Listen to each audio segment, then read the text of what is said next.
This hour of the podcast is exclusively sponsored by my good friends at Advantage Gold. Advantage Gold is a 5-star rated gold company with one-of-a-kind customer service. And when it comes to gold and precious metals, Advantage Gold is the only company I'll work with. Call Advantage Gold today and make sure you let them know that Mark Levin sent you. And now, let's begin. He's here. He's here. Now, broadcasting from the underground command post, deep in the bowels of a hidden bunker, somewhere under the brick and steel of a nondescript building, we've once again made contact with our leader, Mark Levin.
Mark Levin here. Our number, 877-381-3811, 877-381-3811. Basically, two big topics this evening. The president, what's going on in Manhattan, and then what's going on in our streets more broadly in America. Excuse me. And I want to start with the latter. What you are seeing taking place in our universities, our colleges, even our media, and in our streets, is not something that is spontaneous in America. It's something that's been heavily funded. It's something that's being heavily organized by terrorist regimes around the world, by Hamas, and by dark money groups fronting, listen to this, for billionaire Democrats. I'm still amazed that people keep saying this is funded, it's very well organized, the tents all look okay, fine. I explained this on Saturday night's program on Fox. And so we're going to take some time to go over this so you know exactly what's going on. There's actually more listeners to this program on the radio than any show on Fox or cable, period. And so I want to get into this. Who's funding these violent people at our universities? And they're not all students. Let's get started. Cut 20, go. I was in Israel last week, as you well know, and watched some of the activities that took place there as a result of the Biden administration policies of appeasement with Iran and intentionally funding Iran to the tune of over $100 billion. None of this would be happening if Donald Trump were president. Iran was broke on its back and about to be overthrown by its own people. But I keep hearing our own media, news people ask, these riots, these violent people at Columbia University or our other universities and in our streets and all the rest of it, who's funding these people? Who's funding these people? You know, it's a funny thing. I thought it was the job of the media to figure out the who and why. So I'll do it. And never again do I want to hear anybody in the media say, who's funding these people? First of all, I've done this before, but I'm going to do it tonight, and I'm going to expand upon it. You want to know who's funding these people? The Democrat Party and the terrorist regimes. What? You have a fusion of Marxists. You have a fusion with Islamists.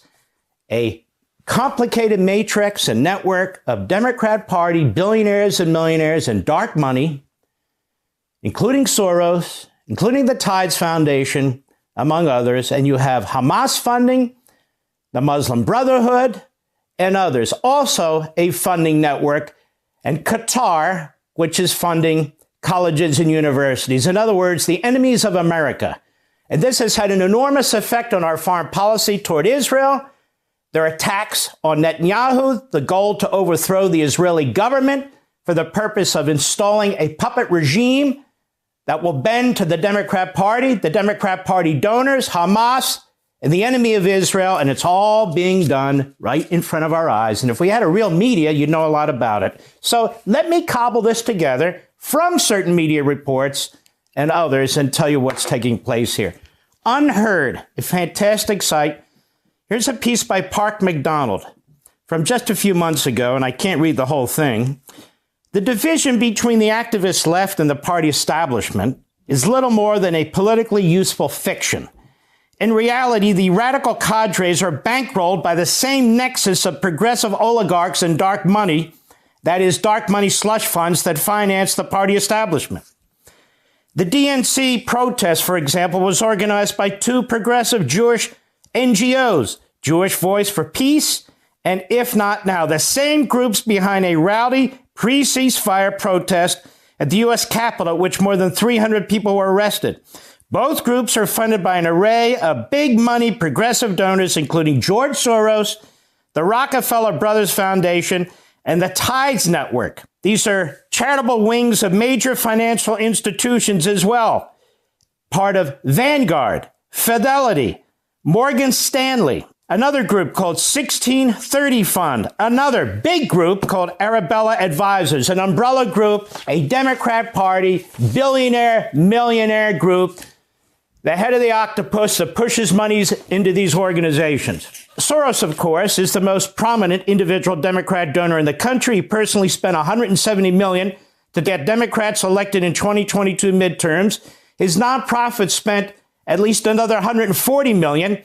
Arabella Advisors is less well known, but maybe just as influential. It's run by Clinton World insider Eric Kessler.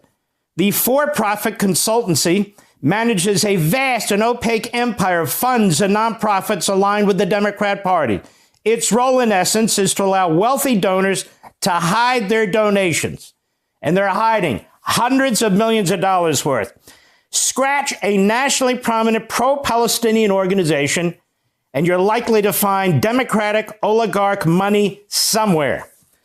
The radicals and the Democratic establishment work together towards shared ends, even when they're fighting. This is especially true when it comes to Israel. The Biden administration's allegedly pro-Israel stance is more rhetoric than reality. A pose adopted to box critics into a corner, constrain Israel's ability to act independently of the United States, and obscure the true nature of the White House's Middle East policy. That policy, as Edward Lutwak wrote in these pages, is to fulfill Barack Obama's ill-conceived desire to distance the United States from Israel and Saudi Arabia and to reconcile with Iran. Plus, at the same time, as it is granting defense credits to Israel, the White House is also funding Iran. I want to thank our friend Charlie Kirk, who put it all together here. What are we talking about? John Kirby said the other day to Peter Doocy, we're not doing that. What are you talking about? This guy Kirby is the worst of the propagandists. $10 billion in November 2023, Biden regime approved a sanctions waiver that unlocks upwards of $10 billion in frozen funds of Iraqi payments for Iranian energy. $6 billion September 2023 as part of a prisoner swap. Blinken ensured Iranian funds would be moved into a restricted fund for humanitarian trade. Oh, yeah, right. $10 billion. July 2023, Blinken signed a national security waiver allowing Iraq to deposit payments for Iranian energy into non-Iraqi banks in third countries instead of into restricted accounts. $3.42 billion. August 2021, the IMF sent $3.42 billion to Iran in special drawing rights. The Biden administration had the authority to stop it, but did not. 80 plus billion since 2021. Iran's oil exports have surged, breaking records because the Biden administration has eased enforcement of sanctions, allowing an explosion in illicit purchases, mostly to communist China. 3.8 billion since 2021. Iran turned to the sale of petrochemicals to avoid a Trump-era sanction. Sales have surged thanks to Biden. $1.6 billion since 2021. The Trump administration imposed sanctions on Iran's steel industry, which the Biden administration has not enforced. As Kirk says, the Biden administration says its commitment to Israel is ironclad, but apparently so is its commitment to funding Iranian terrorism. Even on military matters, continues the piece, the U.S. has tried to split the difference between Israel and the Iranian axis of resistance. Since October 7, the latter, especially Iran and its prized proxy Hezbollah, has balanced vituperative criticism of Israel with claims that Hamas acted alone and demands that the U.S. restrain Israel from escalating beyond Gaza. The White House has complied, demanding that Israel not carry out any significant operations against Hezbollah in Lebanon, and leaking to the American press that it views Israel's relations to Hezbollah daily cross-border attacks as an attempt by Jerusalem to create a pretext for a wider war that could draw the U.S. in. The U.S. has, moreover, publicly backed the Iranian and Hezbollah claims that Hamas acted independently and without their knowledge on October 7, despite early public assessments from former U.S. intelligence officials that the sophistication and complexity of the attack was beyond what Hamas could do on its own. And it's now been proven that Hamas had the backing and training of Iran. The U.S., in other words, has effectively boxed Israel in. Having been struck hard by an Iranian proxy, Israel can attempt to eliminate that proxy on an accelerated timetable at the cost of massive international outrage and to limited strategic benefit. But it is being prevented by U.S. from taking any proactive measures to reestablish deterrence against Tehran, even more recently. Same thing. Now, read in this light, the oligarch-funded protests against Biden are somewhat less mysterious. They are, in fact, a useful form of kabuki. Biden pretends to be the best friend of Israel, that is, Israel has ever had, while the left pretends to hate him for it. Both sides benefit. For Biden, pressure from the left gives him leverage to turn around to the Israelis and say, you better listen to me, or I'll have to cave to my party's flank, while offering his party's Jewish and pro-Israel voters a show of the president's resolute commitment to the Jewish state, even as he courts Iran. And this pose is especially important in justifying the latter policy, since Americans remain overwhelmingly supportive of Israel and overwhelmingly hostile toward Iran and its terrorist proxies. The left, meanwhile, gets to demonstrate its principled independence from the Democratic establishment while setting the stage to extract concessions within the party and party-adjacent bureaucracies, set-asides for Arab, Palestinian, and Muslim staffers, a national strategy to counter Islamophobia, presumably be administered by professional anti-Islamophobia activists, and a general resetting of the Overton window for the next round of conflict. Plus, there's the continued channeling of nominally anti-system energies into a web of party-controlled nonprofits. All right, this is where I want us to stop. A web of party-controlled nonprofits. Hundreds and hundreds of millions of dollars, ladies and gentlemen, in dark money that is being used to fund these riots, this violence. Marxists and Islamists, Hamas set up the Students for Justice in Palestine, which is on over 200 campuses, which is leading these movements on these campuses. They're all coming together, all these organizations. It's a, as I said in the program, and I'm saying now, it is a complex network and web of organizations set up purposely to confound and confuse. And I want to discuss it further when we return, but you can see the impact. You can see the impact. And Joe Biden's propaganda against Netanyahu, his propaganda against the state of Israel, his use of Hamas statistics. Blinken today issuing a report on human rights around the world has as its number one abuser the state of Israel, not North Korea and what it's done to its people, not China and the Uyghurs and the massive murder of those individuals. And I could go on and on. No. It's Israel. Israel's at the front of the report. It's a 103-page report. I just looked at it. Israel's under constant, unrelenting attack by this administration, by the State Department, by John Kirby, under unrelenting attack by CNN and MSNBC and the Islamists that work for them, or the Islamic sympathizers that work for them.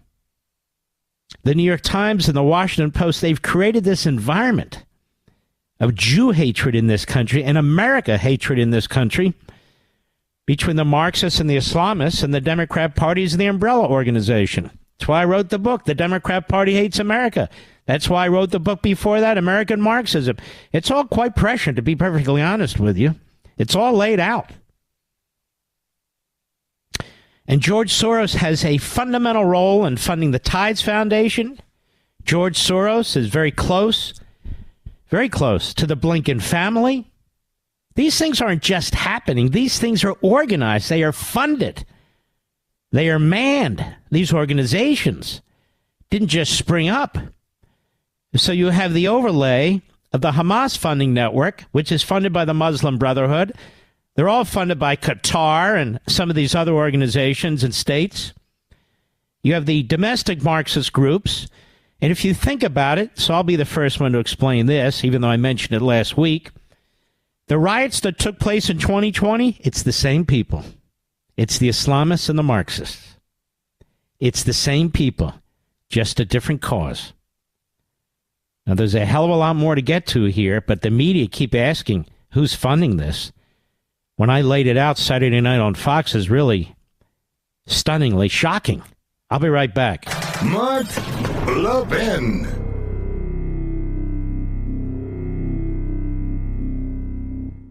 Our once mighty dollar's under siege from runaway inflation. For those still working, your paychecks buy less while costs for gas, food, cars, utilities skyrocket thanks to inflation. That's why I'm urging all my listeners to register for the upcoming Gold and Silver Summit hosted by our friends at Advantage Gold. It's a fantastic seminar. They'll teach you how to take steps to help guard your wealth from inflation using asset diversification into physical precious metals. Gold and silver hold intrinsic value that should remain untouched by government manipulation. Folks, don't wait for the Fed's reckless policies to completely devalue the dollar and steal your life savings. Call now while free registration is open. I'm telling you, this is a fantastic seminar. Call 800-900-8000 right now. The Gold and Silver Summit could provide the vital insights we need to protect our families. 800-900-8000. Tell them Mark Levin sent you. Performance may vary. Past performance is not indicative of future results. Always consult your financial and tax professionals.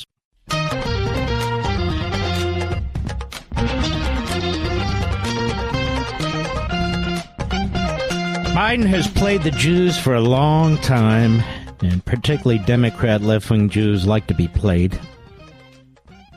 The fact of the matter is, what you see happening today, Biden gaslit it, or as they say, gaslighted it. And so did his party, and so of the media. And this constant refrain about Israel slaughtering Palestinians, using Hamas statistics.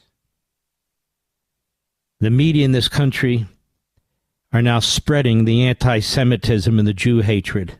And that includes self-hating Jews in the media, like at the New York Times, which has that history. But it's more than them. It's a lot more than them. It's a concerted effort by billionaire Democrat donors. It's a concerted effort by Islamists all over the world with the Hamas network, Hamas which set up CARE, Hamas which set up Students for Palestine, for justice in Palestine on all of our campuses, Qatar, which has spent billions of dollars influencing our colleges and universities, and the FBI and DHS and Biden don't do a damn thing. Attention, fellow Americans. Mark Levin here with a warning and a solution. I feel like our country's being destroyed by out-of-control spending and debt thanks to Biden and the American Marxists. And your hard-earned savings and retirement could be at risk from their socialist schemes. That's why you should consider Advantage Gold, the best of the best, a U.S.-based company that specializes in helping everyday Americans protect their wealth. They have a simple solution to help you even potentially grow your wealth despite the attacks from Washington. I urge you to register for their upcoming Gold and Silver Summit. It's fabulous. A free online event where you'll learn tips to help safeguard your finances by diversifying into physical precious metals. Call 800-900-8000. Call them right now to sign up securely for this pivotal summit. It is crucial. Tell them Mark Levin sent you for a special bonus. Call 800-900-8000 right now. Performance may vary. Past performance is not necessarily indicative of future results. You should always consult your financial and tax professional. Mark Levin, radio's hell-raising intellectual. Call now, 877-381-3811. This is Biden at an Earth Day event in Virginia yesterday. I know some of you have heard this, some of you have not. I want to play it. I want to comment on this. It's very important. Cut one, go. And the anti-Semitic protests on college campuses. So first of all, that is a Fox reporter yelling the question. Do you condemn the anti-Semitic protests on college campuses? Biden on his own, though they're issuing statements for him, has not, out of his mouth, made a statement. At the State of the Union, never said a word about it. It was obvious then it was spreading. The Attorney General of the United States hasn't said a damn thing about it. The head of the Civil Rights Division, who is a racist, she hasn't said a damn thing about it. The head of the Civil Rights Office at the Department of Education, that person hasn't said a damn thing about it.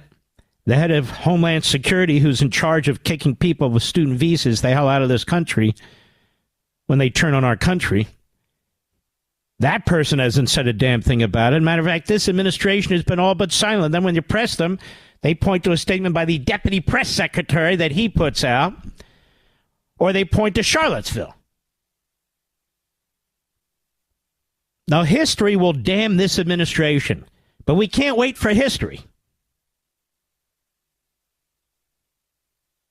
We can't wait for history. All the men and women, but mostly men who fought during World War II, so many of them are not with us anymore.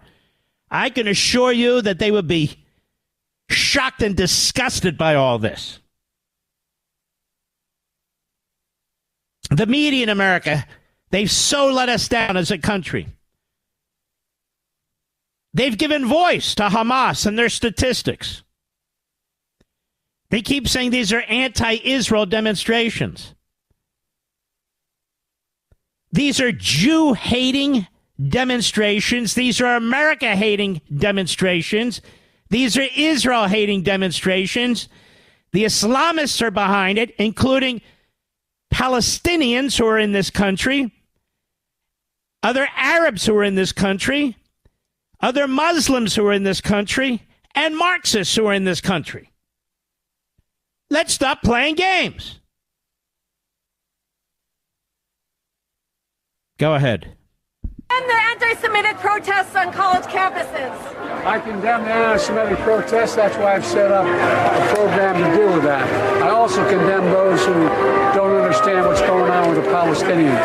And they're no, really, what's going on with the Palestinians? So where are all the Jewish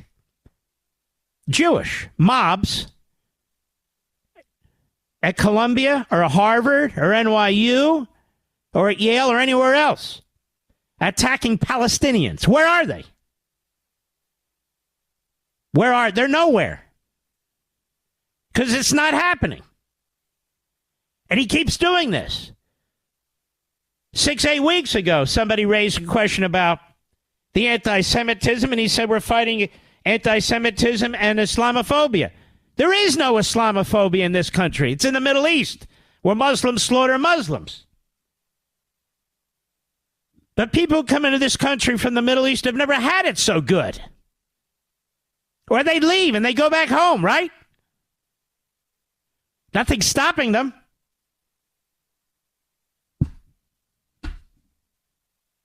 Talk about an insurrection. We have insurrections going on in this country. Hamas has taken over Columbia University. Hamas has taken over NYU. Hamas has taken over Yale. Hamas, through the Students for Justice in Palestine. That's one of their front groups on the college campuses. They're present in over 200 colleges and universities, and in 22 of them, there have now been these massive anti-American, anti-Jew, anti-Semitic activities going on. And it's not just students. They're bringing in outside operators.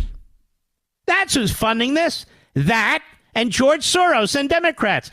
This is why the Democrats, Biden, even Jewish Democrats, can barely criticize. I watched this guy. What is the guy's name from New Jersey, Mr. Gottheimer? Gottheimer. What a pathetic weasel. He went to Columbia University. He was upset by what he saw. But he defends Biden. He defends Biden. You can't defend Biden. Biden's funding Iran. He's funding Hamas. He's funding the Houthis. He's funding Hezbollah. He's funding UNRWA. Every day they're attacking Israel with some kind of report, some kind of public statement, something. Something. They're going after the IDF. They're going after Israeli citizens in Judea and Samaria. It's nonstop. Nonstop. Blinken is a Marxist. He's a traitor. Look it up. He brought in Malley, another Marxist and a traitor in my view, negotiating the nuclear deal, back-channeling his staff with the foreign minister of Iran. You know, these used to be massive scandals. These used to be massive scandals. They're nothing anymore. The media hiring photographers out of Gaza, the New York Times, CNN, and others, who were either aware of October 7th, some of them were filming it. Then you have individuals like Jake Tapper or others, constantly hostile to the state of Israel, just like Thomas Friedman. Just like that jackass on Comedy Central. What is his name? I always forget his name. Lipschitz. Jon Stewart.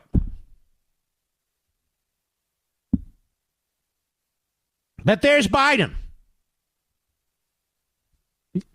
He cannot criticize what's happening to the Israelis. He cannot criticize what's happening to the Jews in this country without coming to the defense of the people who are perpetrating it.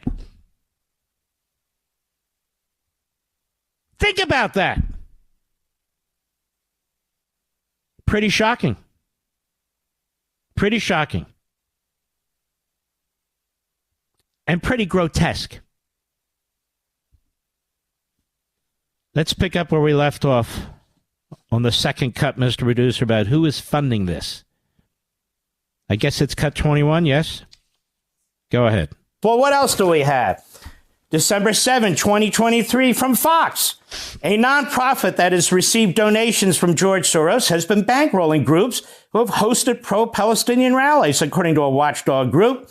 The nonprofit San Francisco-based Tides Foundation has been given over $22 million from different causes. The Tides Foundation has then given millions to liberal organizations who have all organized pro-Palestinian protests, according to the Capital Research Center.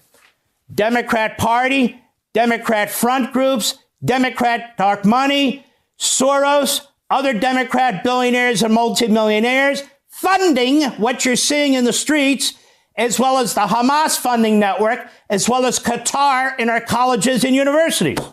Washington Free Beacon. Look at this. Community Justice Exchange, part of the Soros-funded Tides Foundation, solicits legal defense donations for arrested protesters. The protests, which took place in dozens of U.S. cities, including San Francisco, Chicago, New York City, Philadelphia, were organized by A15 Action, a newly formed group that worked to coordinate a multi-city economic blockade on April 15 in solidarity with Palestine, quote unquote. So these blockades you've seen on our bridges, you've seen at our airports, all purposeful, all planned, all funded by Democrat Party, dark money, Democrat Party, dark money billionaires who run the monies through these foundations that they set up and organize these things. That's why Biden won't lift a finger to stop them. Go ahead. Users to a bail and legal defense fund hosted through Act Blue, the Democratic Party's online fundraising juggernaut. Shutting down bridges, getting into tunnels, all these things at disruption are funded by wealthy Democrats through dark money and front groups. Those who donate to the Fund Act Blue page says are sending money to the Community Justice Exchange, which provides, quote, money bail, court fees, fines, and other legal services to community-based organizations. The exchange is a project of the Tide Center, a left-wing dark money network funded by Soros and other left-wing billionaires. The protesters who organized the global event under the Title A-15 targeted economic choke points, with the express purpose of causing as much financial disruption as possible, according to their website. And he goes on. Your man Soros, Washington Free Beacon, October 18, 2023, Chuck Ross. Hundreds of protesters with Jewish Voice for Peace, and if not now, INN. Jewish Voice for Peace is a Marxist organization. That's what it is. It's a Marxist organization. Go ahead. To issue a ceasefire in response to Hamas terrorist attacks on Israel. We refuse to stand by as the Israeli government commits genocide against Palestinians in Gaza, said Jewish Voice for Peace, which calls itself the largest progressive Jewish anti-Zionist organization in the world. It's Marxist. And it was set up in part by Noam Chomsky. Go ahead.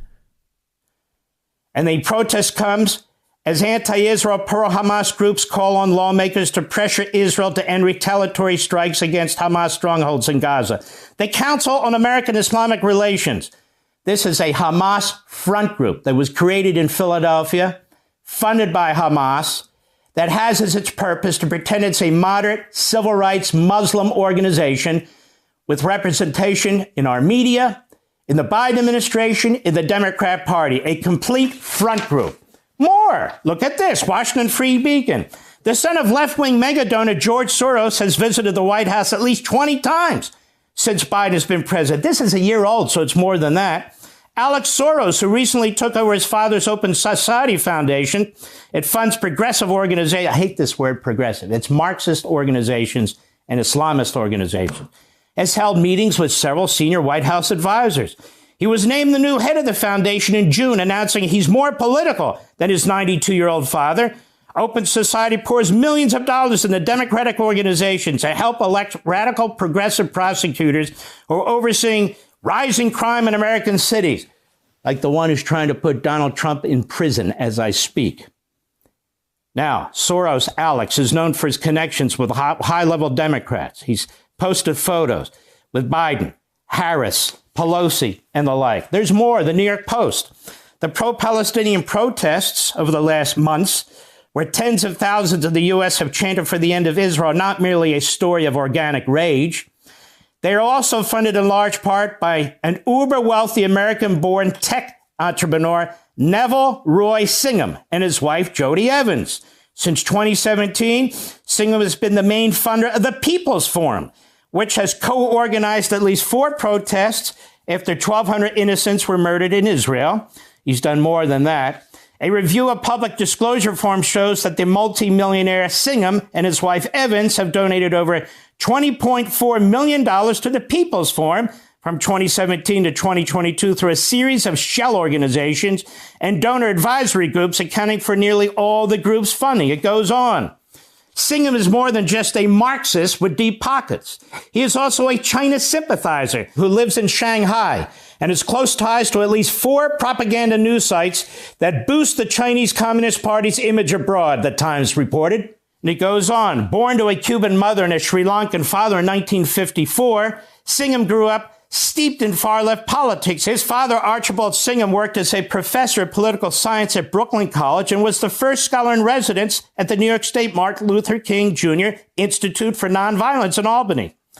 When he was 17, he joined the radical Marxist group and labor union League of Revolutionary Black Workers. And the following year, according to a 2021 blog by Singham, quote, like all disciplined cadre, I went to work in the factory.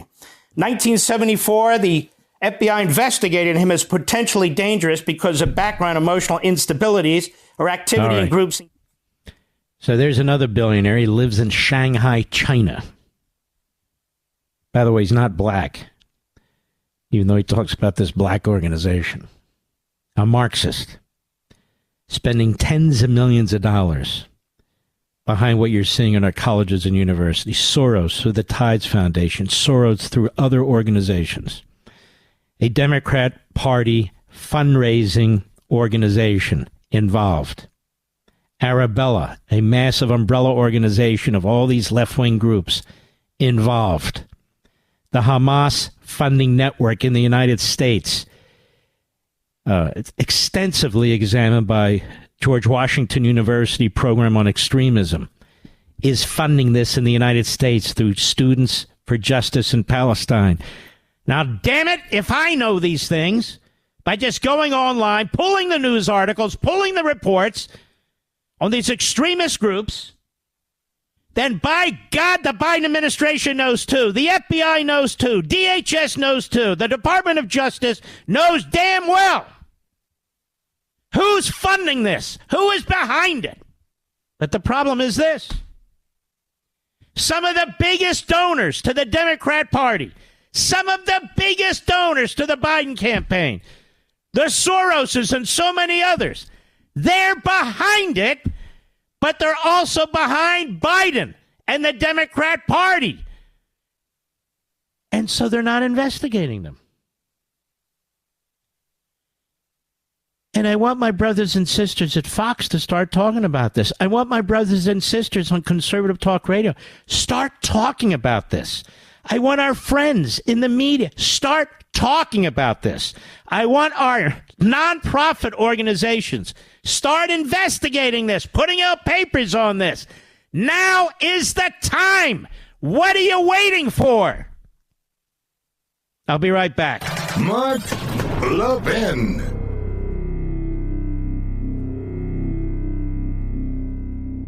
My fellow Americans, we're living in very perilous economic times. Washington seems determined to bankrupt our nation with endless stimulus spending. As they devalue our dollar, hardworking Americans like you could lose everything. That's why I urge you strongly, register for the upcoming Gold and Silver Summit hosted by our friends at Advantage Gold. They'll teach you how to help guard your wealth using asset diversification into physical precious metals. Gold and silver can offer a defense against the dollar's devaluation, and the experts at Advantage Gold will explain how you can convert some of your savings into precious metals that can protect and potentially grow your wealth. With currency debasement from Washington and global uncertainty on the rise, gold and silver diversification can offer you some stability. Call 800-900-8000 right now to sign up. 800-900-8000 now. Tell them Mark Levin sent you. Performance may vary. Past performance is not necessarily indicative of future results. You should always consult your financial and tax professional.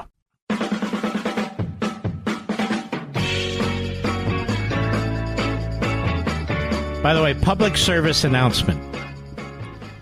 I mean, I've only been doing this. It'll soon be 22 years, right, Mr. Producer? If you're a Putin lover, you're not listening to the right show. If you're a Putin lover, you're not listening to the right show. There's plenty of other shows to listen to. This is the wrong show. I despise Vladimir Putin, the old KGBer. He's got nuclear missiles aimed at our country, and for some reason there are pukes in our movement, pukes in the Republican Party, and yes, pukes in the Democrat Party that have their heads so far up his ass it's coming out of their right nostril. I don't know why. I don't give a damn either. I could care less. If you support a Palestinian state, you are listening to the wrong show, man. I can tell you that right now.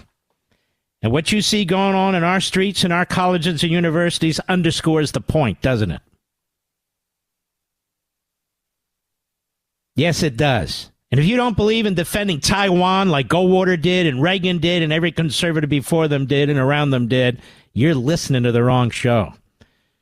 Maybe you should listen to NPR. But not to me. This is all pro-American, all red-blooded American, all the time. And we don't go by the flight of fancy, factionalism, all that bullcrap. And the people who do have no guts whatsoever, they have no principles whatsoever, despite the fact they get on the microphone or on TV and tell you how great they are and that you ought to follow them. No, don't follow them. You'll wish you didn't. I'll be right back. This segment of the podcast is exclusively sponsored by Pure Talk. Pure Talk offers great coverage and can save your family money on your wireless bill every single month. Go to puretalk.com to find the plan that's right for you. Thank you again for listening, and thank you so much for this sponsorship, Pure Talk. He's here. He's here. Now, broadcasting from the underground command post, deep in the bowels of a hidden bunker, somewhere under the brick and steel of a nondescript building, we've once again made contact with our leader, Mark Levin.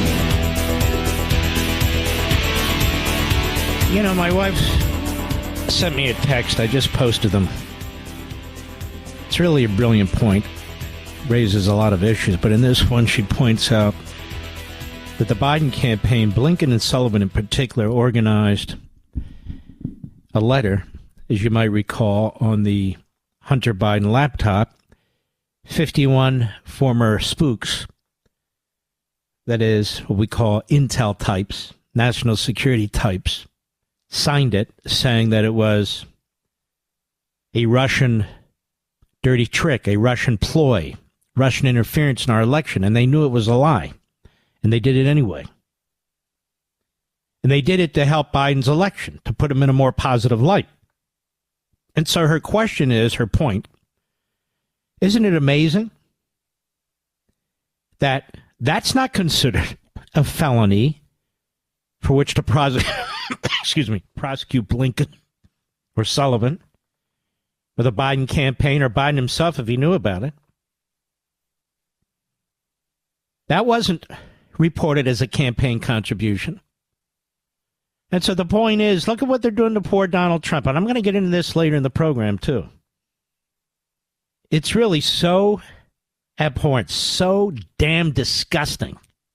All of it. And this judge is a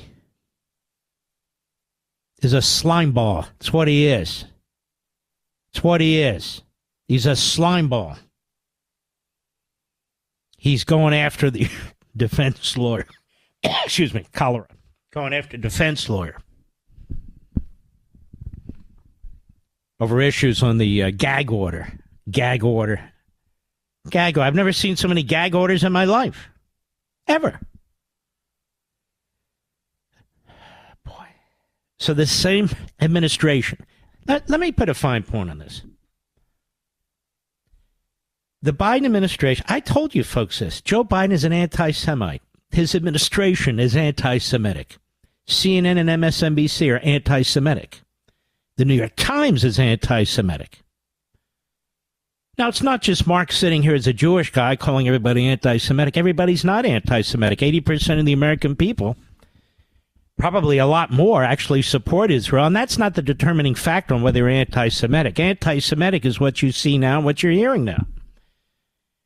And every time Joe Biden is confronted with this issue of anti-Semitism, which his party is funding, do you understand what I'm saying? His party's funding this, which the Islamists are funding. Hamas is funding. Every time he's confronted with it, he brings up the Palestinians, Islamophobia. His administration put out a report today on the countries of the world who are committing the most inhumane acts. Israel's at the top of the list.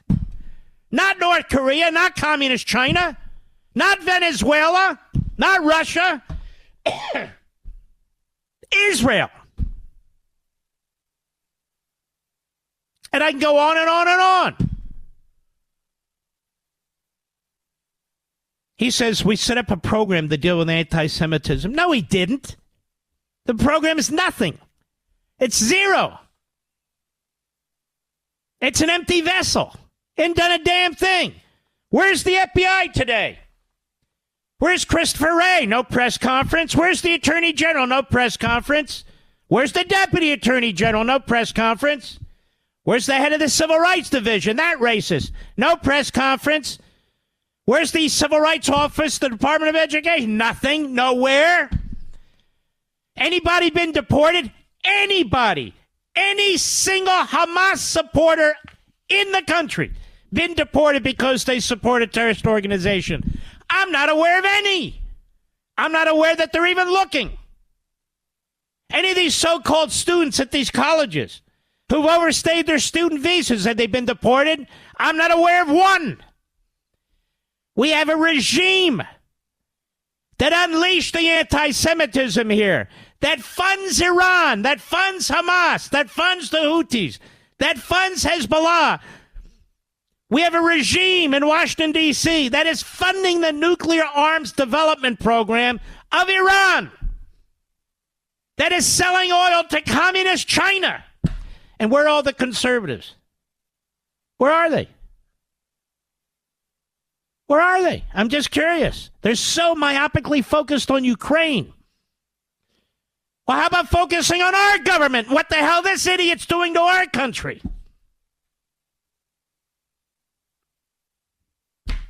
Sick. Sick.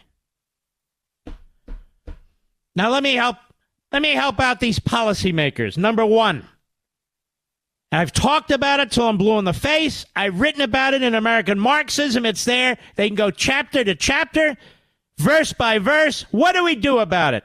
Number one, ready? Any college or university that receives a penny in federal monies, whether it's student loans, whether it's the Pell Grant, whether it's some other kind of student subsidy, whether it is funding for their cafeterias, for their facilities, whatever it is, 1 penny of federal dollar, that is a nexus that does not expel these students should have their funds cut off. Period. Their funds cut off. Period. Number two, the Federal Bureau of Investigation should be tracking down these front groups for Hamas, Students for Justice in Palestine, and there's multiple, scores of them. And shut them down. You do not have a right to promote terrorism in the United States. They're running around with the Proud Boys. They're running around this group. These people are spending millions. That's number two. Number three, Qatar. Qatar should not be free to spend billions of dollars in our universities and colleges to brainwash our students. That's number three.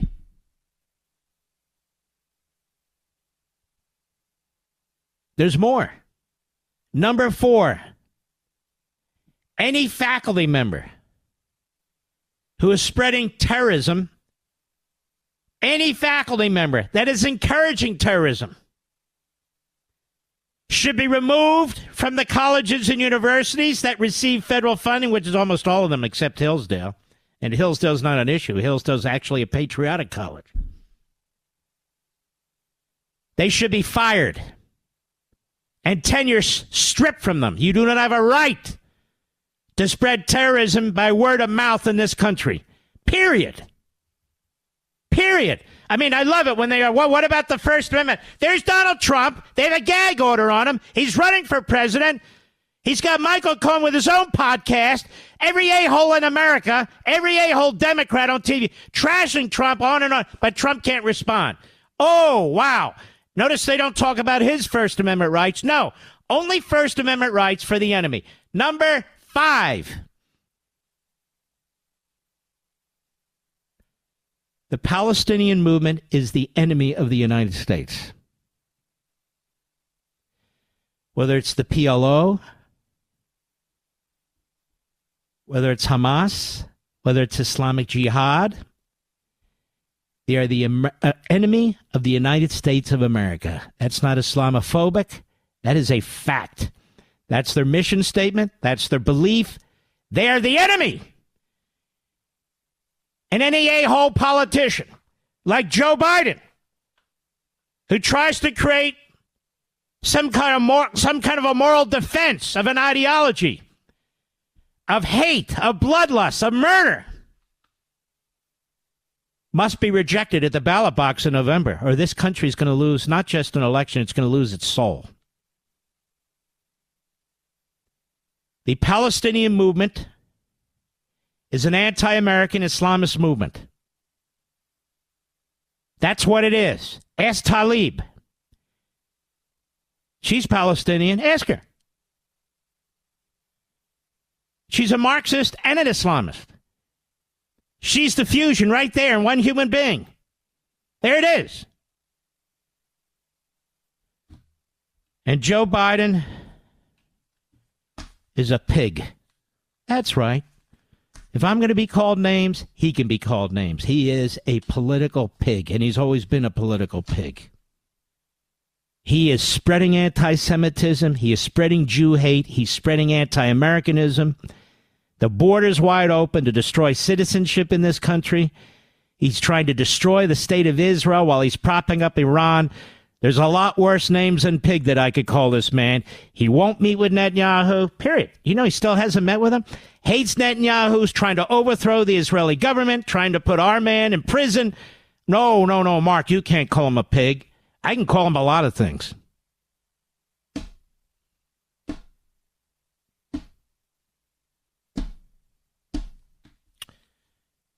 Nowadays, where am I, Mr. Producer? Everyone thinks mortgage rates are extremely high, but it's not entirely true. Mortgage rates are much lower, way lower than the average credit card rate. I'll give you an example. Mortgage rates maybe in the 6s or 7%, 6.5%, I don't know. But I know what credit card rates are, 22%, 29%. Think about how much interest you're going to pay on that credit card if you're only paying the minimum payment every month. Now, if you're a homeowner, a cash-out refinance with American Financing, which is the best, well, that can help you pay off that debt and lower your monthly expenses. And the mortgage interest is tax-deductible.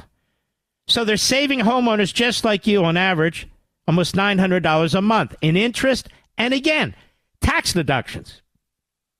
Your interest on all other loans, such as credit cards, are not tax-deductible. So their salary-based mortgage consultants will show you how much you can save every month with no upfront fees and no obligation. You may even close in as fast as 10 days and possibly delay 2 mortgage payments, giving you greater savings up front. Get the financial relief you need. Stop living paycheck to paycheck. Stop the incredible stress I know you're going through. I've been through it several decades ago. I know what it's like. Call American Financing today. Here's their number, and they're there right now. 888-900-1828. 888-900-1828. 888-900-1828. Or go to AmericanFinancing.net. NMLS 182334. NMLSConsumerAccess.org. Yes. Joe Biden threw in with the racists and the segregationists and not just supporting. He led the way against integration. Kamala Harris even admonished him during the debate, but now, of course, she thinks he's fantastic because he picked her to be vice president. And Joe Biden, the 1994 Crime Act, targeted black communities in this country. Everyone forgets, oh, that's okay. What's the big deal?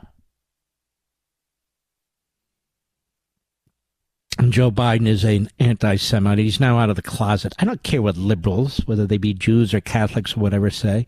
It's what he is. It's exactly what he is.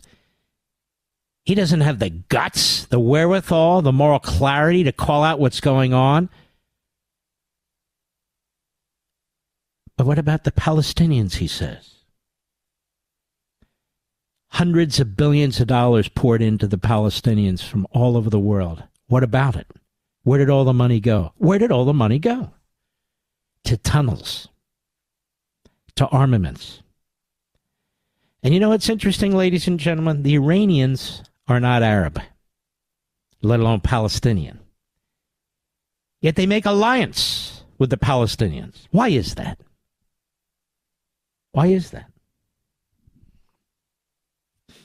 You can figure that out. We even have a story here, ladies and gentlemen, and I notice it's getting no attention whatsoever. And this is from the Jerusalem Post, citing other news sources. Hamas kills aid workers to manufacture Gaza food crisis. Now, you know who accused them of that, Mr. Producer?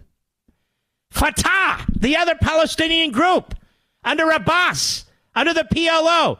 Fatah is accusing Hamas of killing aid workers to manufacture a Gaza food crisis. Where's Blinken? Where's that SOB? Nowhere. Where's that shuffling buffoon? Biden? Nowhere. The world is not aligned against the Palestinians. The world has contributed hundreds of billions of dollars to the Palestinians. And what do they have to show for it? Nothing. Except a terrorist machine. Why is that? Why don't the Egyptians want them? Why don't the Jordanians want them?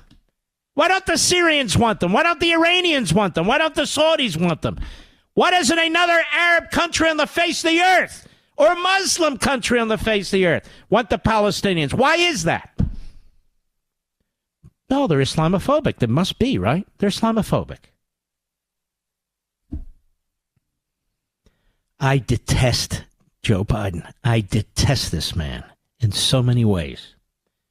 What he's done to our country, our economy, our border, our schools, our cars, our homes. I have nothing but contempt for this man. He's a liar. He's an instigator. He's a provocateur. And he's always been exactly that. And now he's unleashed this Jew hatred, this American hatred, and he shuffles around like he has nothing to do with it, like he's above it all. Funding the Iranians. They're going to have nuclear weapons. Everybody's going to be scratching their head. How come nobody told us? I mean, we were focused on Ukraine, for crying out loud. I'll be right back. Mark Levin.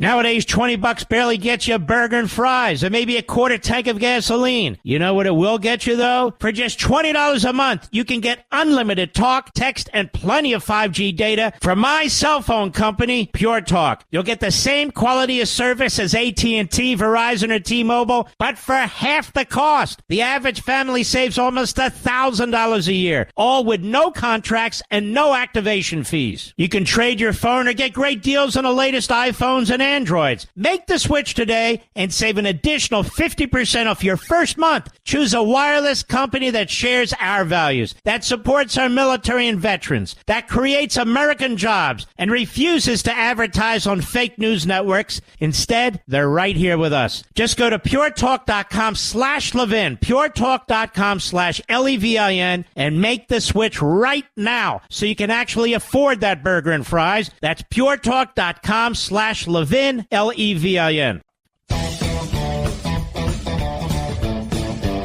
like all these guys. I would never vote for funding Ukraine without the border. And yet they would never vote for funding Ukraine, period. Border or no border. But let's put that aside for a moment, shall we?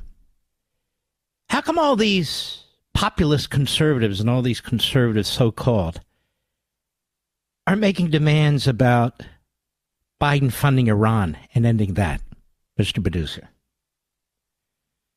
Iran's building nuclear weapons to aim at the United States of America. I don't hear them say a damn thing.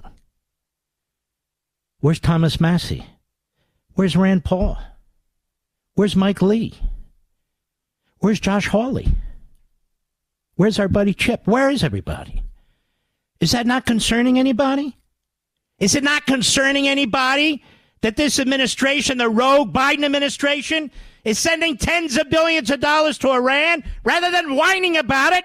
Are they doing anything about it? Do they attach anything to legislation that comes through the House or the Senate and say, no, we're not voting for that until you cut off Iran and stop subsidizing their nuclear program? Do you hear any of these great thinkers, great leaders? Governor, I heard DeSantis say if I were voting today, I wouldn't vote for that. Great. What would you do about Iran and nuclear weapons? I really want to know. Somebody tell us. I'll be right back.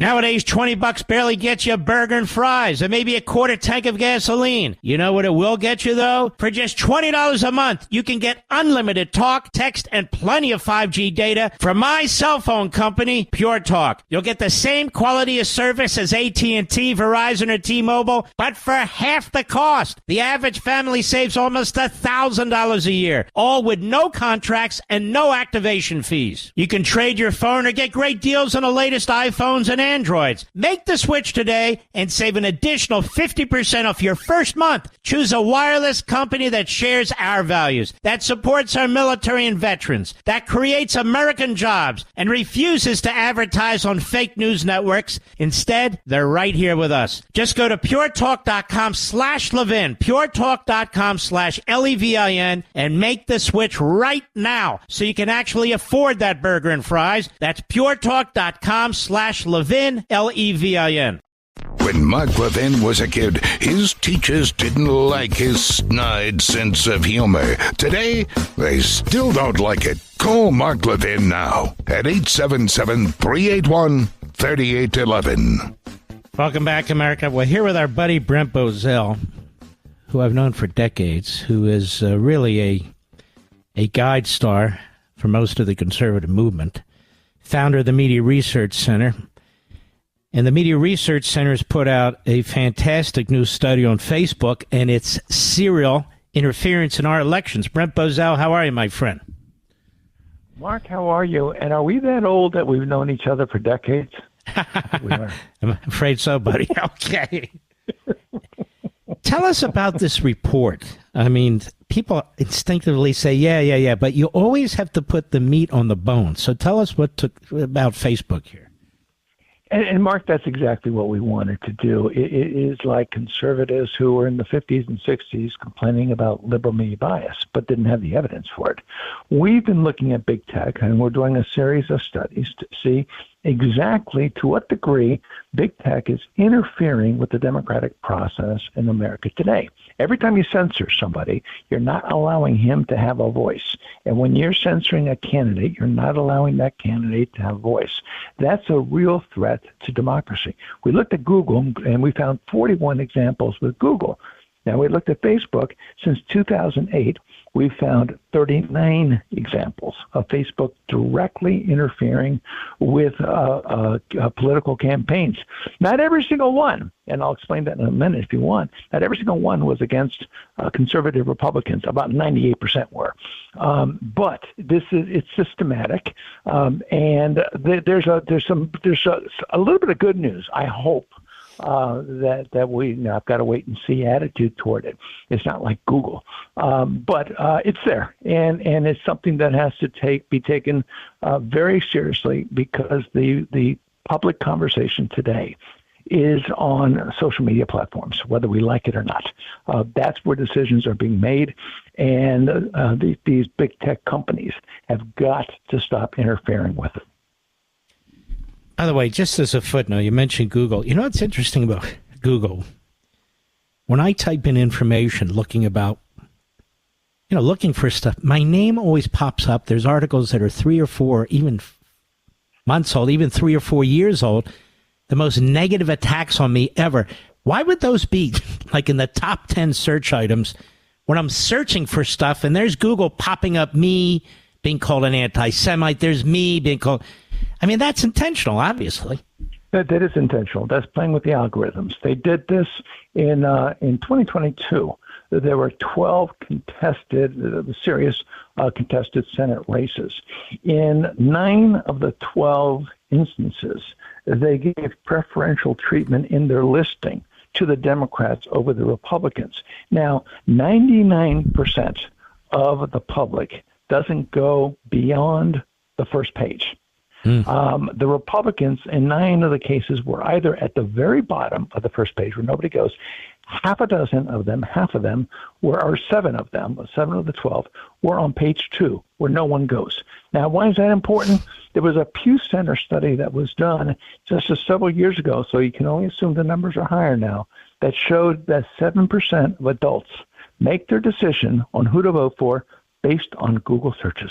Mm-hmm. Unbelievable. So let's go back to Facebook. Give us some more recent examples of how they've been Sure, interfered. I'll go through it. The inflection point, by the way, is going to be 2019. 2012, they suspended a veteran PAC that attacked Barack Obama over Benghazi. 2016, they partnered with the left-wing Soros-funded Poynter Institute to create a network of mostly left-leaning fact-checkers. These fact-checkers then went on to suspend numerous pro-Trump pages. They elevated the liberals in the trending news. Here we go, Mark, just what we're talking about. And then they went on to blacklist Ted Cruz and Rand Paul. They suspended, and here's an interesting one. In 2016, in 2008, Google suspended one Hillary Clinton post because she was running against Barack Obama. In 2016, Facebook suspended 6 Bernie Sanders groups in their primary who were challenging Hillary Clinton. In 2018, they censored the pro-life Susan B. Anthony list organization because it was running ads supporting pro-life candidates. It also censored Senator Marsha Blackburn and Congressman Matt Rosendale. It ended ads that allowed Trump. It ended a program that allowed Trump to run ads. In 2020, it censored Trump ads, Trump super PAC ads.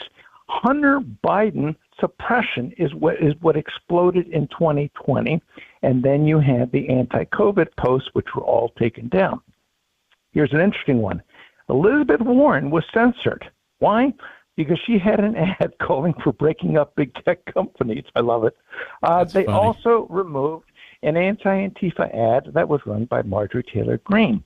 In 2021, they officially suspended Donald Trump from their platform. They also deleted a post from a Virginia gubernatorial candidate, Amanda Chase, over something she said in January 6th, about January 6th, 2022. They removed a post from Congressman Ravi Starbucks questioning COVID and masks. They also went after Carrie Lake. They also went Carl Ivey. In 2024 so far, they fact-checked RFK Jr., again, vaccines and masking, and Larry Elder in the primary. Interestingly enough, Mark, although he's barely posting on Facebook, they have not censored Donald Trump so far in this campaign so far. It's a bit of good news. The key... And they don't really have to. They're trying to litigate their way to the presidency, so, that kind of keeps Trump in a box to some extent. Oh, sure. The key point in this, I think, was after the 2016 elections, when big tech was in a meltdown over what they had allowed to happen. Donald Trump, having a voice with the American people and getting elected president. They decided to have an audit of the left and the right to look at complaints both sides had. Mark, this is telling. They first audited, they allowed the left to have a group of 96 uber left-wing organizations present their case to Facebook.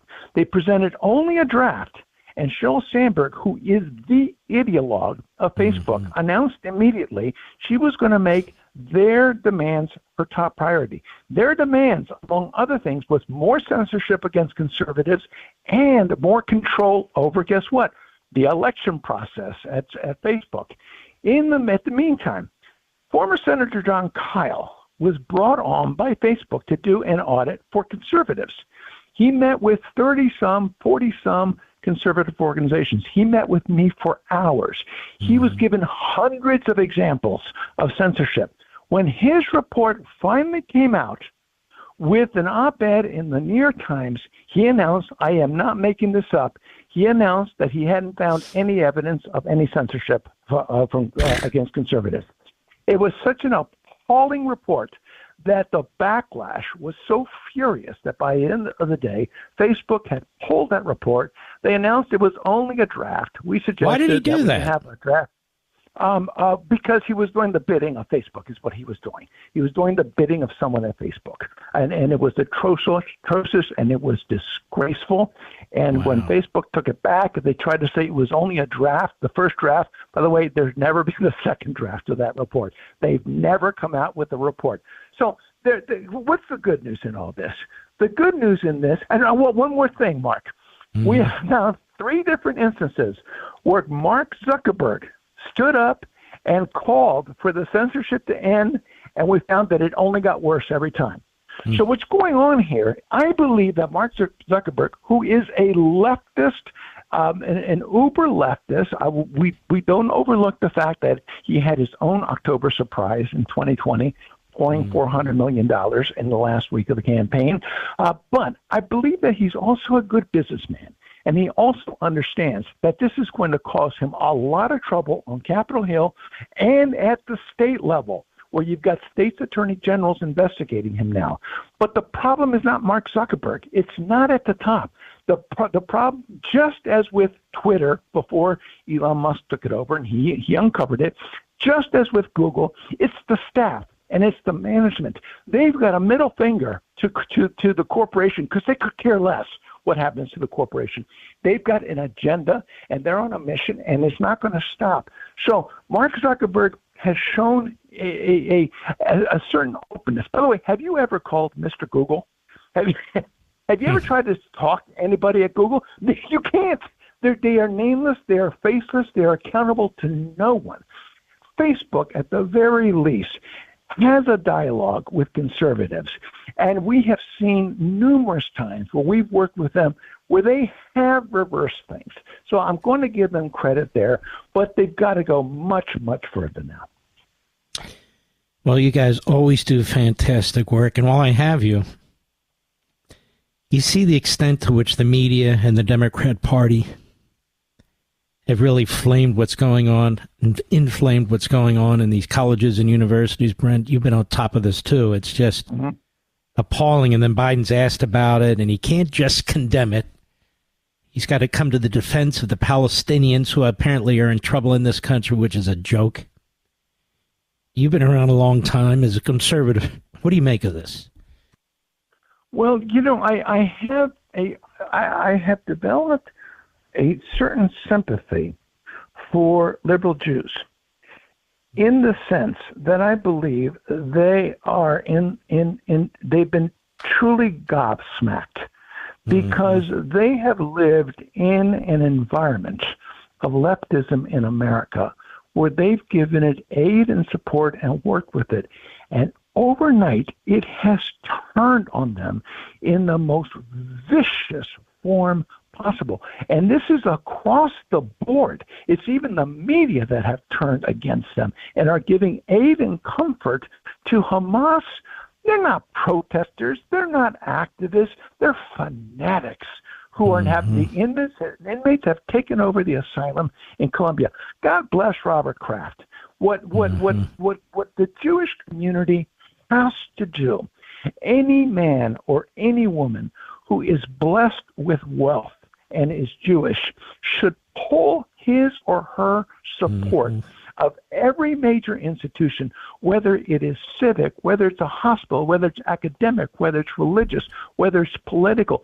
Any institution that is unwilling to unequivocally condemn anti-Semitism publicly and forcefully, they should pull every dime of support away. And guess what will happen? Suddenly, these organizations are going to get religion. They're going to have their own come to Yahweh meeting when that happens, and it has to happen. So I've got to take a break. I've got to go. But Newsbusters, which is a part of your umbrella, CBS frets apparently anti-Semitic incidents in Colombia marred peaceful protests. I mean, the media in this country is so corrupt. They're so ideologically radical left. It's grotesque. I want to thank you for all you guys do, Brent, the whole team there. Give them all my best as well. God bless you, my friend. Thank you, Mark. Thank you, all right. Yeah. Okay, look who's talking. Take care. He and I have heart stories, too, because we have bad hearts. But we mean well. By the way, I want to thank all of our affiliates. As the ratings pour in, our ratings are going through the roof. And I believe that's because you want to hear the truth and you want to hear substance. And you don't want to hear hosts, radio or TV, who think they know what you want to hear. You want to hear the truth I'll be right back. Mark Levin.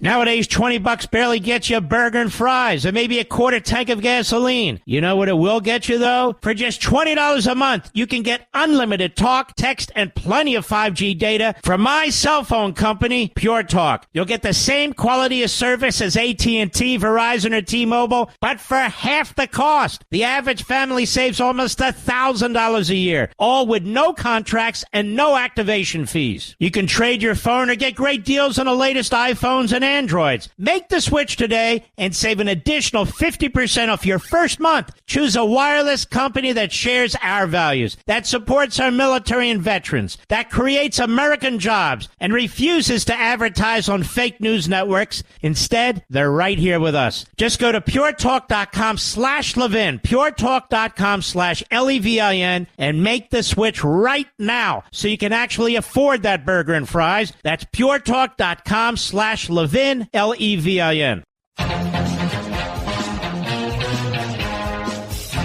Christopher Wray, the putative FBI director, was just on NBC News, and in part, here's what he said. Go.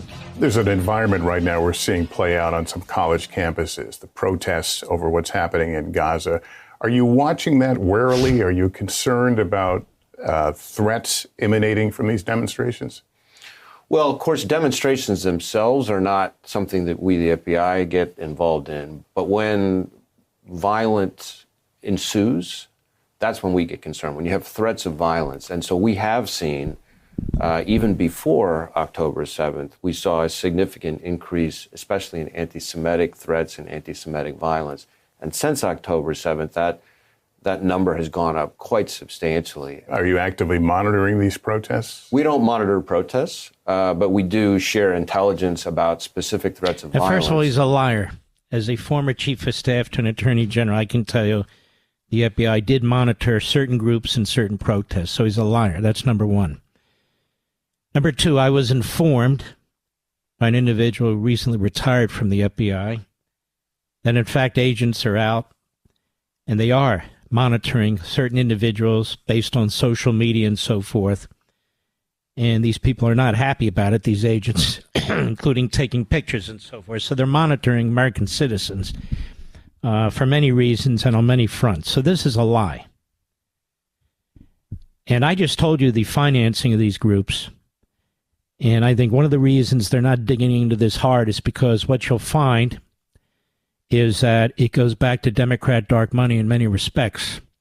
That's number one. Number two, this Hamas network is well known to everybody. It's not being reported except by me. And the monies are flowing into our colleges and universities and into this country through groups like Students for Justice in Palestine. They set up CARE. The FBI knows this because they used to actually monitor it. So I don't know what the hell's going on at the FBI now. Maybe they just have too many agents chasing down American citizens. Or, I don't know. And obviously, we can deport people. We can investigate people. There's a lot that can be done that's not being done. Because, obviously, the word's gone out from Biden, hands off. These are my voters. These are his voters. I want you to keep that in mind. This is happening in blue cities. Blue cities. It's not happening in red cities. And for most part, it's not happening in red states. This is happening in Democrat cities. Just like 2020 and the riots then. The Marxists, the Islamists, these are Democrat Party creations. This is their protectorates. That is what's going on in this country right now. And Joe Biden, just listen to what he says. Listen to how he speaks. Look at his guy. Look at this guy Blinken, who's a Marxist, whose family's got ties to Soros. Go ahead and Google it. You don't have to even believe me. That's what's taken over. Alex Soros, the son of George, been to the White House 20 times, and that doesn't even count the last 12 months. 20 times. 20 times. When we come back, I want to focus on what's being done to our president, Donald Trump, in Manhattan. I'll be right back.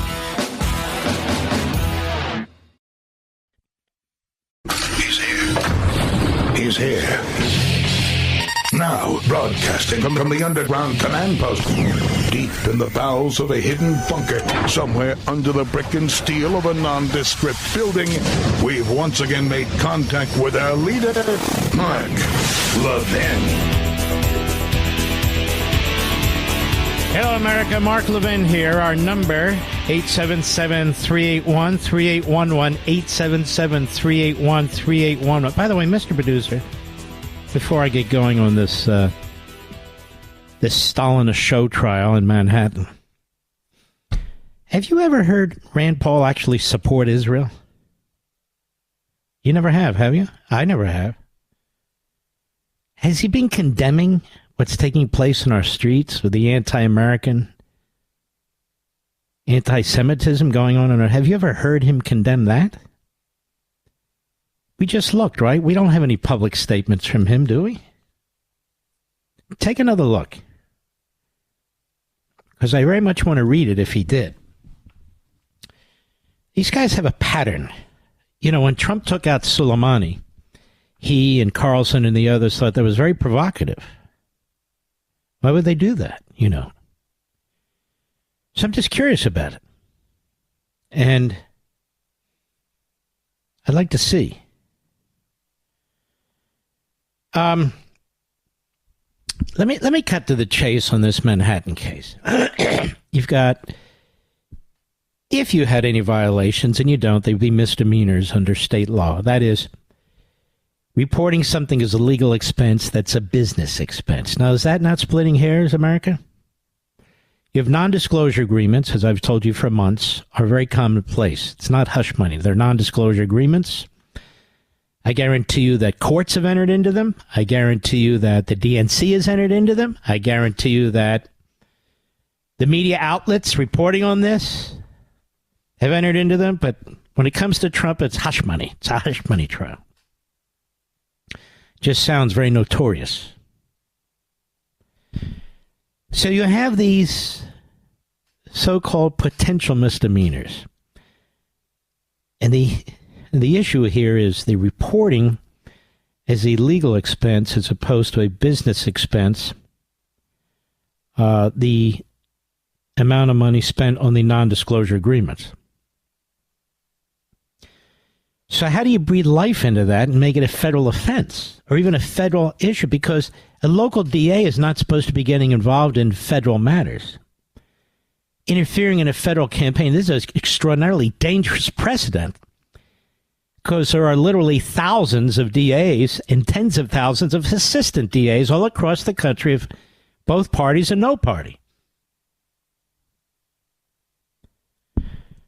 So Bragg says, okay, look.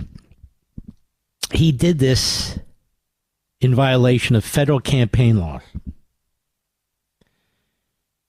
He did this to conceal the fact that this money was spent to keep Stormy Daniels quiet in order to help his campaign. Now, first of all, that's not a crime, state or federal. But he's claiming it is a federal offense. And by claiming it's a federal offense, and not just a federal offense, a federal felony, under this bizarre New York law, the misdemeanor is revived. Apparently the statute of limitations doesn't apply any longer, and the misdemeanor becomes a felony. Got that? Now, who says federal law was violated? Nobody. There's been no adjudication that federal law has been violated. The Federal Election Commission, which oversees these matters, said no violation. The U.S. Attorney's Office, that would handle any federal violations of the campaign law, said no violations. We take a pass. Bragg's predecessor, Vance, leftist, elected, he looked at it and said, no, I can't breathe life back into this. I wish I could.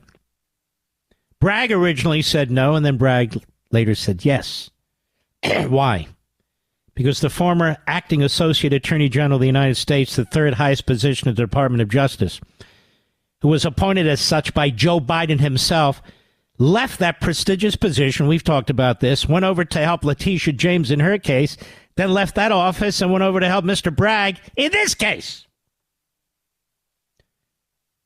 In this case.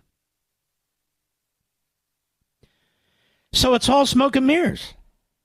There's been no adjudication that a federal felony was committed under the election laws. None. And so you're going to breathe life back into a expired state misdemeanor law on bookkeeping by claiming a federal felony was committed?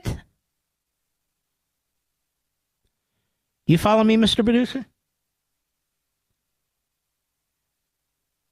And over at MSLSD and the Constipated News Network, they're telling you this is very, very important. So then you have, as the first witness, which really tells you everything you need to know, a guy who used to own the National Enquirer, among other tabloids. He said, yeah. He worked with Michael Cohen to kill stories and to promote stories in the National Enquirer and so forth. So what? You know, Thomas Jefferson worked with the party newspaper of his time, if you read On Freedom of the Press, as Hamilton worked with his party newspaper at the time to lie about each other.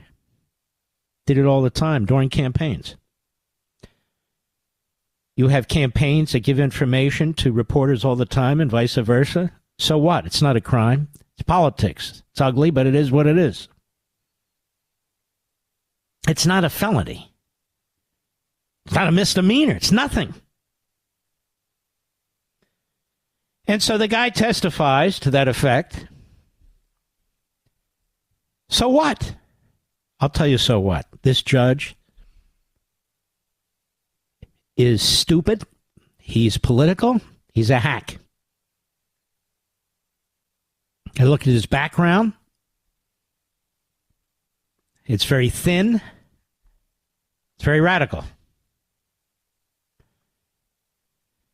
And so this judge, an elected Democrat judge, as they all are there, rather than dismiss this case as preposterous, he embraces it. He even rules that if Donald Trump takes the stand, that all these other cases involving Donald Trump will be relevant. Relevant to what? Relevant to what? Oh, Donald Trump's character. Oh, so now his character's on trial. Imagine that. Joe Biden evades everything. The Espionage Act, money laundering, character, Tara Reid, everything. Everything. This is the nub of the matter. There's been no federal felony. There was no effort to create a federal felony, no intent, let alone fact of a federal felony, and yet they're using that to revive the so-called misdemeanor on the bookkeeping issue. And besides, it was a legal expense. What else would you call it? A non-disclosure agreement? And why does it matter anyway, if it's a business expense or legal expense? You could actually argue it either way. Corporations enter into them all the time. I guarantee you MSNBC and NBC have. I guarantee you CNN has. Probably Fox, probably everybody.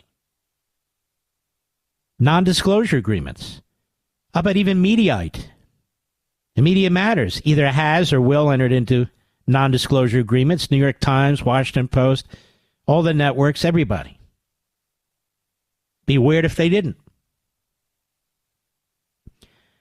And so Biden sent this hitman in, as we've talked about before, on Fox, on Blaze, here, to handle this case.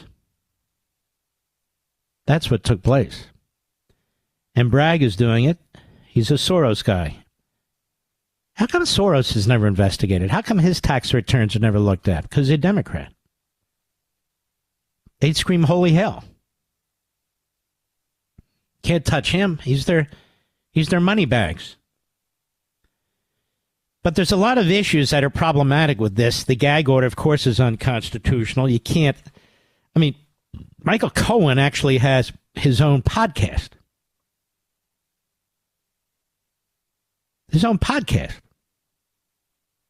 Trashing Trump left and right. And Trump can't respond. That's because you have a corrupt, and I don't mean financially corrupt, a politically corrupt, in my view, judge. Intellectually corrupt, to be more accurate. Who's doing exactly what he wants to do, and they know they have a jury that they hope will do what they need to do. They're moving as fast as they can. And so the next biggest question is, how does a local DA have any kind of federal jurisdiction? He does not. He has no federal jurisdiction to claim that there's a federal offense. Therefore, his local or state misdemeanor statute has been revived, and now you can charge Trump. And he not only charged Trump, he charged him with 34 felonies, Mr. Producer. So he takes the one phony case and divides it into 34 charges.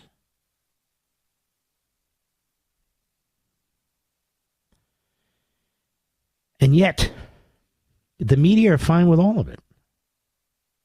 Just as the media gaslighted the anti-Semitism and the Jew hatred and American hatred that we're seeing right now. Just as the media covered up the laptop, just as the media promoted Russia collusion, just as the media did this, that, and the other. We have a corrupt media, a media that represents the Democrat Party and the most extremist ideologies within it. Donald Trump is paying a severe price for trying to help this country and help the American people. They're literally trying to put him in prison with a non-law. With a misdemeanor that's expired. I can only hope the Supreme Court does the right thing on immunity. I suppose I'm the only one who's been arguing. I'll continue to be the only one if that's the way it goes. And when a president takes an official act, you can't subsequently charge him with a crime, certainly by the successive Democrat administration, where the leader of that administration is now running for president for a second time. Either there's immunity or there's not. And he had immunity. And when they say, well, what if he killed a bunch of people? But he didn't. Why do we need to argue in the alternative? If a president kills a bunch of people, there would be a legal remedy, Mr. Producer. You know what that is? State law.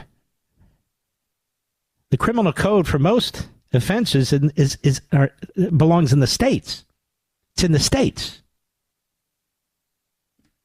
That has nothing to do with presidential immunity at the federal level. I'll be right back. Mark Levin.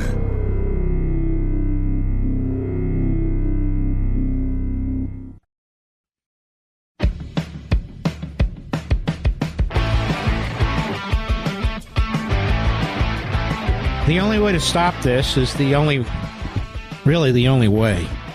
What's being done to Trump. And of course, the people doing this to Trump, the surrogates supporting this, the media supporting this, say, oh, he wants to go after his political opponents, is to go after your political opponents. And I mean this quite seriously.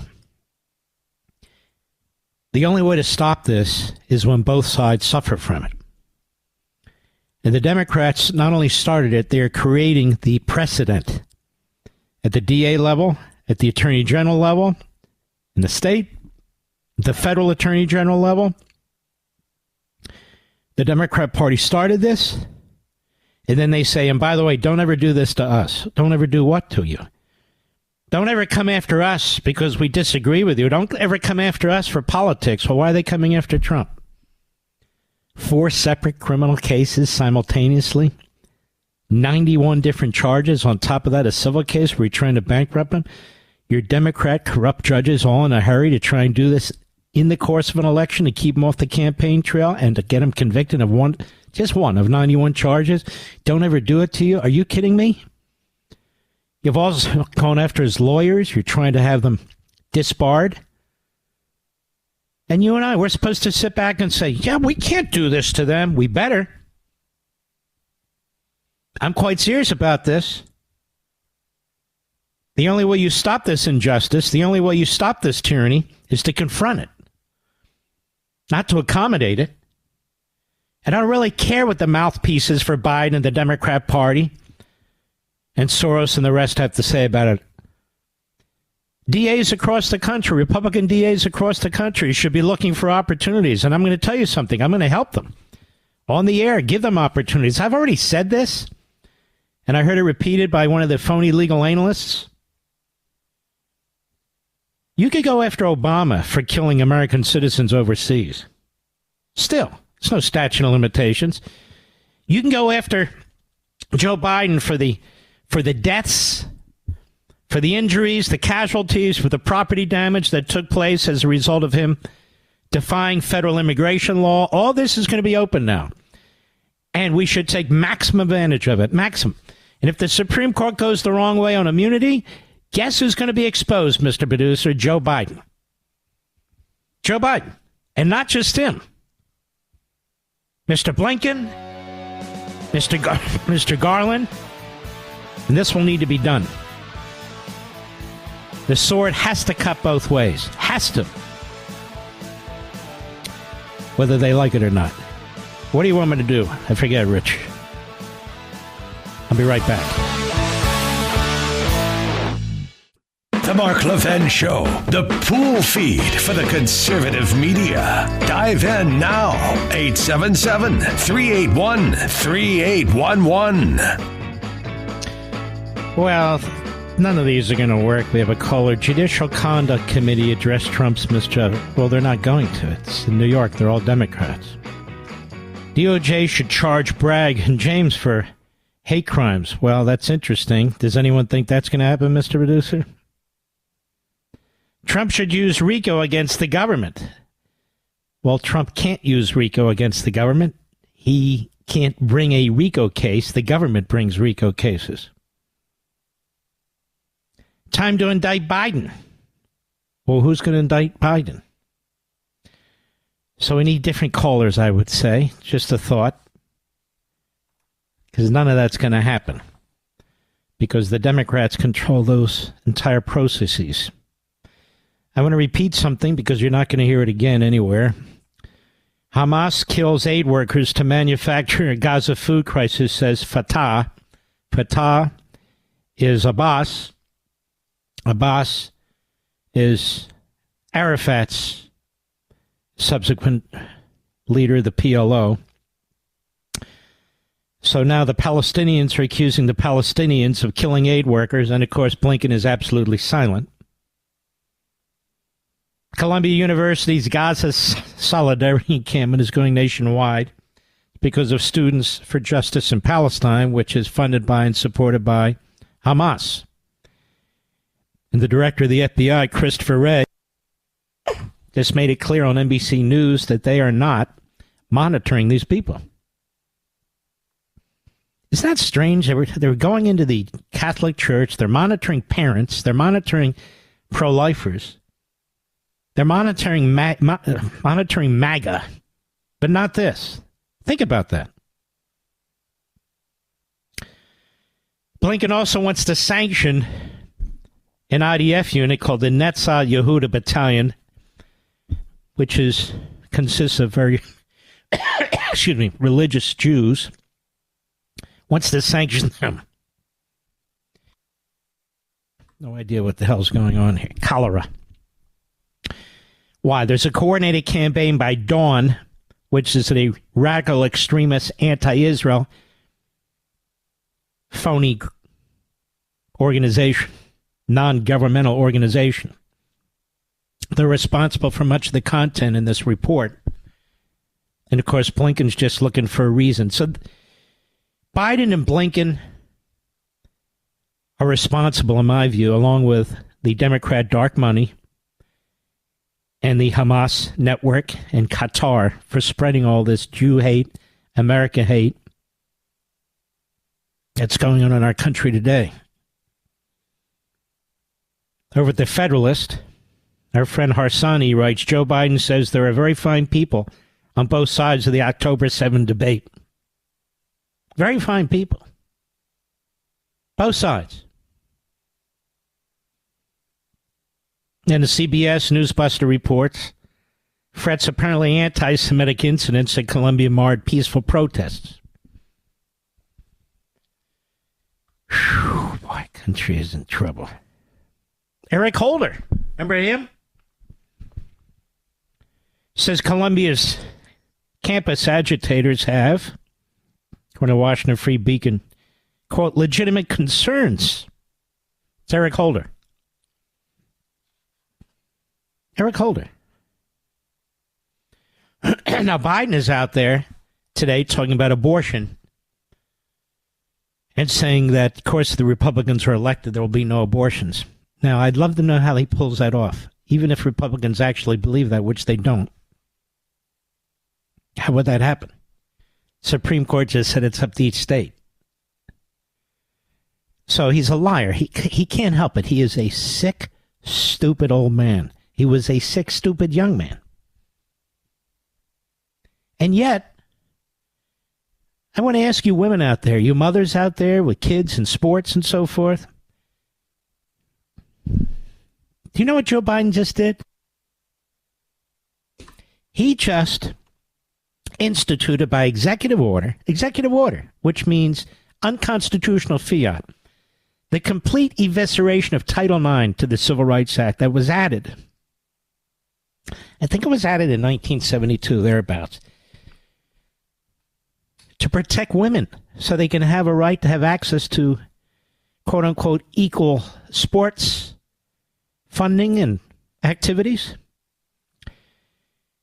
They just issued a federal executive order, did Biden, interpreting that civil rights law as it applies to Title IX, girls and women,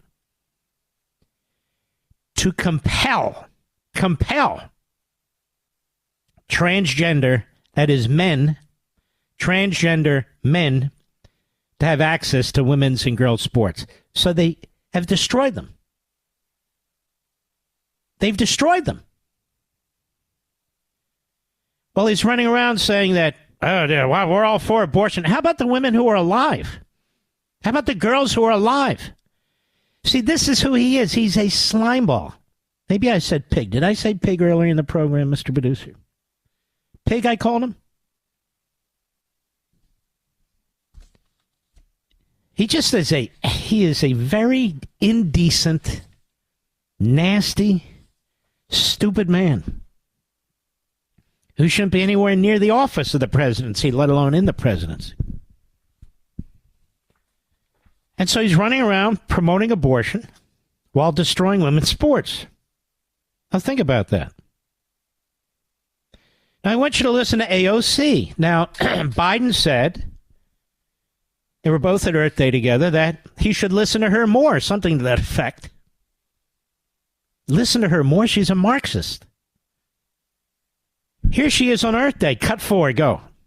It is especially important that we remember the power of young people shaping this country today, of all days, as we once again witness the leadership of those peaceful student-led protests on campuses like Columbia, Yale, Berkeley, and many others. She reminds me of your typical moronic, garden variety Marxist that used to march for Che Guevara and Castro, and it's so sickening.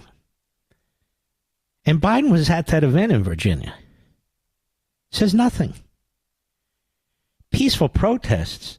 One Jewish girl was poked in the eye, has eye damage from a Palestinian flagpole. People are being beaten. They're being intimidated. They're prevented from going to classes.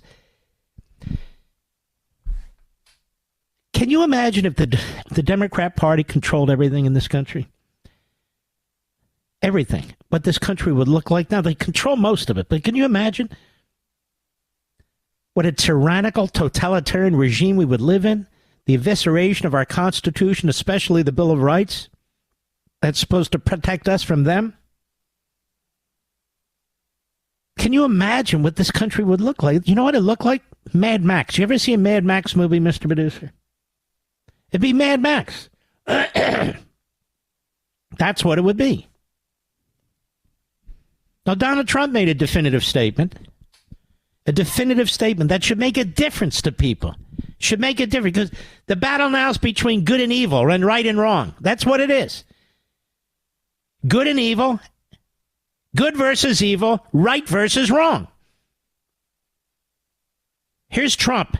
Despite everything that's being done to him, despite all the burdens he's carrying, despite being in this courtroom, and it's purposely freezing in that courtroom to make it as uncomfortable for him as possible. I mean, there's such lowlives, starting with this judge. But here he is, he's watching all this, and he says the following. Cut 5, go. What's going on at the college level and the colleges, Columbia, NYU, and others, is a disgrace. And it's really on Biden. He has the wrong signal. He's got the wrong tone. He's got the wrong words. He doesn't know who he's backing. And it's a mess.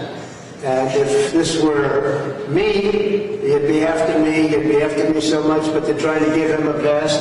But what's going on is a disgrace to our country. And it's all Biden's fault, and everybody knows it. He's got no message. He's got no compassion. He doesn't know what he's doing. He can't put two sentences together, frankly. He is the worst president in the history of our country. And again, what's going on is a disgrace. Now, it's interesting outside for great Americans, people that want to come down and they want to protest at the court, and they want to protest peacefully. We have more police presence here than anyone's ever seen. For blocks, you can't get near this courthouse. And yet you have nobody up at a college where you have very radical people wanting to rip the colleges down, the universities down. And that's a shame. But it all starts with Joe Biden. And he's right. Biden has done this to this country. Biden has unleashed the hounds of hell. He's unleashed the anti-Semites. He's unleashed the Marxists and the Islamists. His billionaire friends, Soros is not the only one, are putting a fortune into these front groups. He defends Hamas. He's defending it. He does not want it destroyed. He funds Iran. The borders are wide open. God knows what the hell's coming through. He's a sick, dangerous man. Then we have DeSantis was at a press conference today. Here's what he said. Cut 6, go. First, on what's happening in these college campuses, you know, if I were in charge, I would send the Justice Department after those universities, because this is unacceptable to have this type of anti-Semitism where it's not just bad speech. They're really targeting Jewish students. It's a hostile environment and violates the civil rights of those students. And these universities, they just aren't willing to do what needs to be done to ensure. I can tell you this, in Florida, at our state universities, you know, there's a code of conduct. You have a right to protest and stuff, but you don't have a right to harass other people. You don't have a right to put a target on someone's back based on their religion or ethnicity. And if you're doing those things, you're going to be shown the door. I think these students, if they're foreign students on visas, their visas should be canceled and they should be sent home. That should just happen. Second, if it's students, American students, and they're violating code of conduct, you start expelling people, the behavior will change. That's why people are moving in droves to Florida. He's right on. I'll be right back. Mark Levin.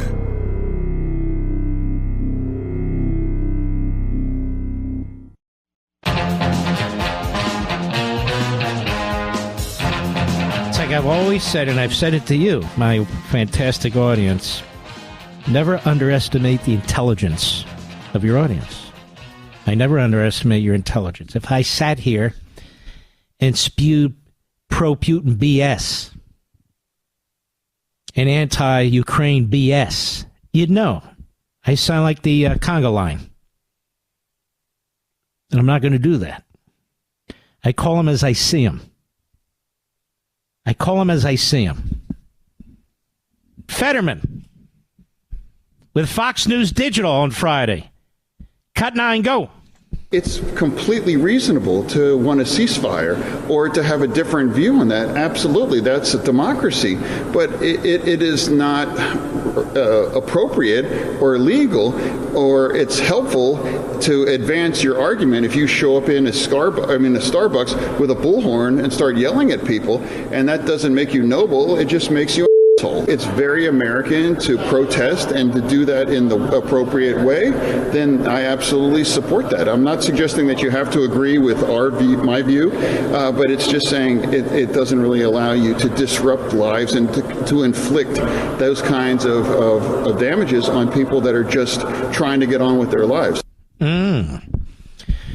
Our friends at ABC, CBS, NBC, not friends at all. They fret that apparently anti-Semitic incidents at Columbia marred the peaceful protests. Let's begin. Cut 10, go. Back here in New York, Columbia University has moved all classes online today as pro-Palestinian demonstrations continue on and near the campus. Although there have been peaceful protests, a series of apparently anti-Semitic incidents near campus prompted one rabbi at the school to call for all Jewish students to leave. Ladies and gentlemen, rather than listen to these a-holes, can you imagine if they were reporting on Kristallnacht and they were German, and in the German language, they would have said, it's too bad that the brown shirts came in here and beat to death these Jews and these shop owners and these mothers, with the carriages pushing their babies along, because the protest was mostly peaceful, And yet these Nazis came along and screwed everything up. Well, guess what? These people are Nazis. Nazis! That's what they are. These little Kristallnachts going on right now. People have to side with good or evil. That's what it is. That's the choice. I'll see you tomorrow. God bless.